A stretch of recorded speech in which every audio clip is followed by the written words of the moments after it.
For many of you, forecasting the weather is a mystery. How it's done, why it's done, where it's done, when it's done, all of that is a little bit mysterious to some of you. I'm going to peel back the layers on that, peel back the curtain a little bit on that.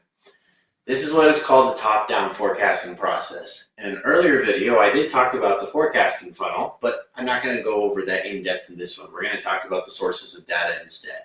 So let's rehash the forecast funnel really quick. At the top, it's global, so we're looking for global patterns and global information. Down below that, it'll be continental, and then multi-state area, and then your local effect or a 5 statute mile radius.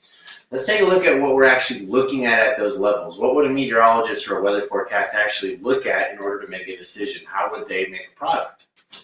At the global level, we start a satellite, taking a look for water, looking for wind, looking for dry slotting, all sorts of stuff on satellite, but we can see a global picture on satellite.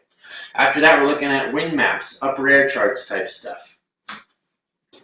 And then solar data. Believe it or not, space weather is a big part of it. What is the sun doing? How hot is it? Where is the sun in its sun cycle? From there, we're going to look at ocean heat content. So what is the ocean doing? What are the tides doing? What are the currents doing, etc.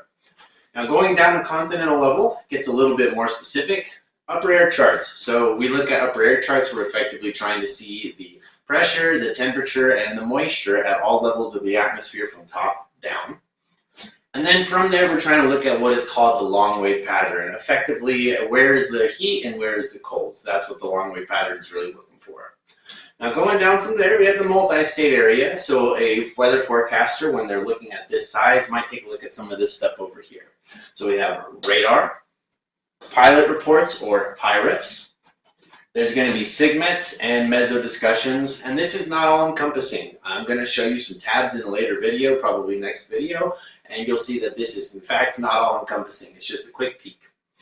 So meso discussions, and then going down to local, so 5 statute mile radius. This is the real world impact. If I was issuing a forecast and I was saying for your area, this is the size that I would be looking at and really how I would be forecasting for it. So for your area, a METAR covers a 5 statute mile radius or a 10-mile diameter. Then from there, we're looking at field reports. Did somebody take a video? Is there a tweet? Is there a report on Facebook, etc.? Also, weather balloons. So for your local area, you might have weather balloons that get launched that tell us some of the other data that we're looking at for this stuff up here. And then finally, again, not all encompassing, but finally, the product that we would want to put out for that 10 statute mile diameter is the TAF or the Terminal Aerodrome Forecast. In next video that we look at, we're going to take a look at some of these tabs and how I would piece through this in a daily shift. But for now, just know that at each level, here's some of the data that we take a look at.